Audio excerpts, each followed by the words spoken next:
fastest qualifying, I think, last 2 rounds, right? How are you feeling about unlocking that speed? You've been kind of looking forward to track down Cole on a more regular basis? Yeah, my speed's been feeling really good. Just need to kind of create that more throughout a main event early on, I guess, kind of that sprint pace and see how long I can hold it for. But overall, I feel pretty good and just need to carry it throughout the rest of the day, not just in qualifying.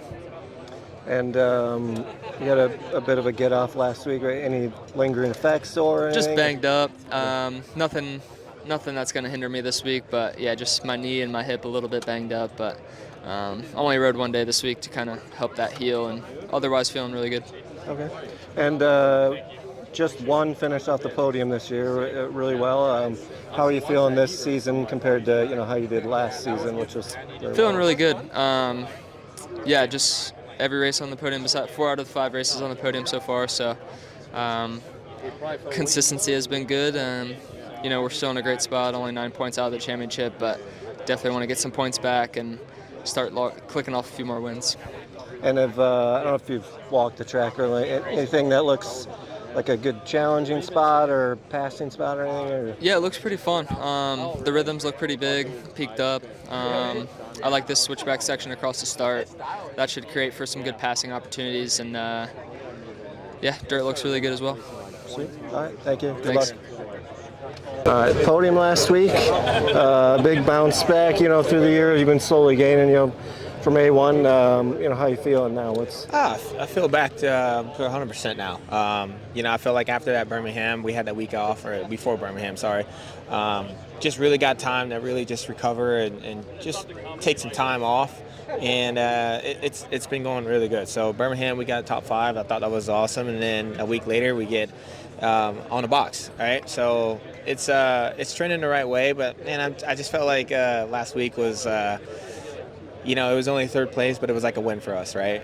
Just for how the year started off real slow, and then just started trying to trend the right way. It's awesome for us. And tell us a bit about the working with Bass Pro, right? I think you're doing something tonight, right? You're doing a signing. Yeah. So after we do press and stuff, we're going to Bass Pro Shop, and I think that's also a really cool thing. It's just like, doing something just a little bit outside our sport. Obviously, with Bass Pro Shop is a massive sport, a massive sponsor in our community. So everybody knows I love fishing. So to get those fans to go there and see me, they get a little bit more of a one-on-one, and I think it's really cool. And who doesn't like shopping at Bass Pro Shop? Come on. Yeah. So how much of that? I think you've done at least one other one. Like how many of those are you doing? Yeah. So I've done my first one was at Phoenix in Arizona, and then I did one in Daytona. And then this is the stop here in St. Louis, and I'm not sure if we're doing any more than that or not. So I just do. I think it's just more of a group, and I think they asked me, "Hey, would you want to do it?" I'm like, "Yeah." I mean, anytime that we're going to do a signing like that at Bass Pro Shop, I'm down. Sweet. And you still doing the fishing thing at Loretta's, right? Yeah. You get to do that. Yeah. So we're still doing the fishing thing at Loretta's. I think it's cool with the kids and stuff. Huge shout out to. Tim Carter for letting me do that, and as it was last year, it was a great turnout, so hopefully make it bigger this year. Sweet.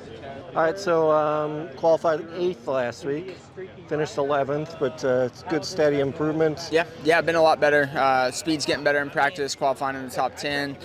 The main events are coming around. I feel better and better each weekend, so still not where we want to be, but we're going in the right direction. So what would you say biggest difference, between 450 and 250, as far as like race day or the competition? It's endless, right? The competition is obviously really, really stacked. Those guys in the front couple, 2, 3, 4 guys are just absolutely flying. And then you have the whole group of 5, 6 to 12 that are also just riding really, really good. So everyone in the class 2 is the best of the best. So everyone knows how to do every part of the track good. Where, in the 250 class, I feel like you have some guys that are really good at corner speed, some guys that have a lot better whoop speed, where you get here, like everyone's pretty solid everywhere. So it's been tough adjustment. And do you train at the Triumph facility? Yeah, I do. Okay. And with a couple guys hurt, are you riding with anybody? You're pretty much alone these days? Or? Yeah, kind of alone. Gage has been on the bike the last couple days, week and a half or so. So having Gage out there is good. it definitely can be hard sometimes riding, like, not by myself, but not having another kind of top 450 guy or something to ride with. Obviously, the team's been hurt with injuries so far this year, so it's been a little bit tough, but, that's why these races are so important for me to come out and kind of use these races as extra practice as well. And then one last one. So typically 450s are the last, so the track is tore up more. They tear the track up a bit more. How big a change is that, from track conditions, the last previous years on a 250? Yeah, for sure. The track crew this year's been doing a really good job, like at Indy, with how many ruts there were. They did a great job of keeping the track pretty good. But just during the race, how gnarly it chews up the track is crazy. How gnarly the 450s chew up the track. Even last weekend, those whoops in Detroit, like the right side of the whoops was pretty good to start the main event, and within 4 laps of the main, they were just absolutely destroyed. So a lot of fast guys riding really fast bikes really hard in the same line, it tears up the tracks. And then mentally, how you deal with that? Are you just searching out different lines? Yeah, I think that that's been something that I've kind of not been the best at throughout my career is kind of switching lines. I'll run a line kind of too long, so that's something I've been trying to work on, is try to find the better lines a little quicker. I feel like I did a pretty good job of that last week in Detroit. Just try not to get stuck in the same line the whole time. Super. Thanks. Good luck this week. Yep, thank you. All right, so welcome to St. Louis. Are you just doing a single round this season? You said it was fun, just for fun as we were walking over here. Yeah, we're gonna come actually for 4 rounds, but this one is the first one. Okay. And yeah, that's where I was living when I was racing, So I wanted to make that one, and next week is the memorial from, Brian from Team Faith. That unfortunately he died this year, so I wanted to make it at least these 2. So if everything is good, we're gonna do 4 rounds for fun, and I hope we can do good too. Okay. And if you pick the other, so this week, next week, have you picked the other ones, or are you just going in a row? Yeah, we're gonna do St. Louis, Nashville, Cleveland, and Philadelphia. Okay, sweet.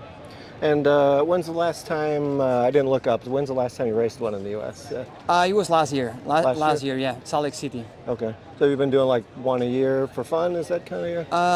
No, we did race like since 2017, pretty much every season. But now, I had a baby, so I just want to, stay home too, because I'm from Spain, and, just if I can come and still enjoy it.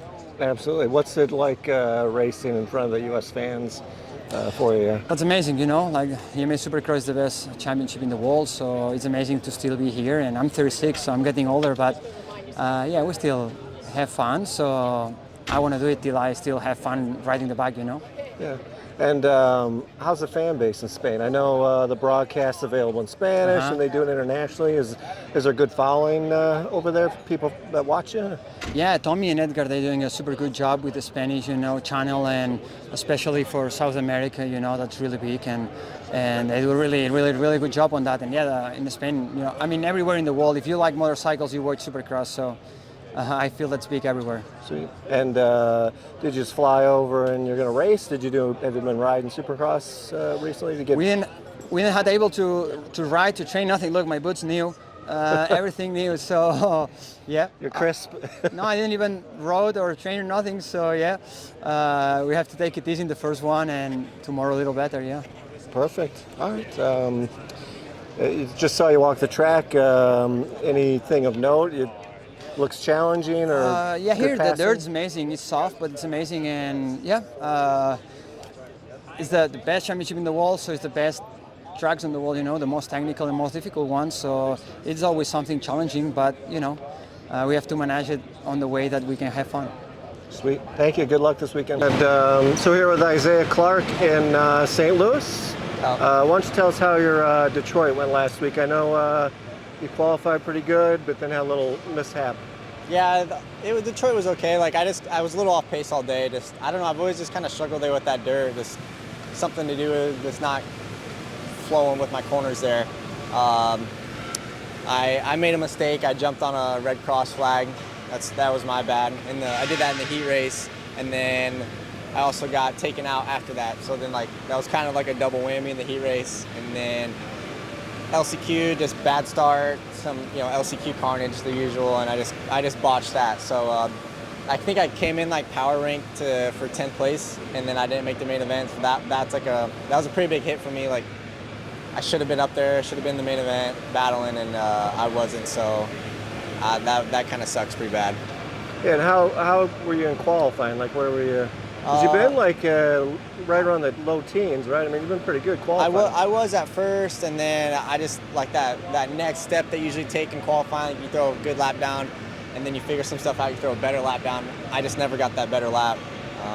So I think I qualified in like the mid to high 20s or something like that. So that's not where I should be or where I can be. So that was like obviously started the day off like that.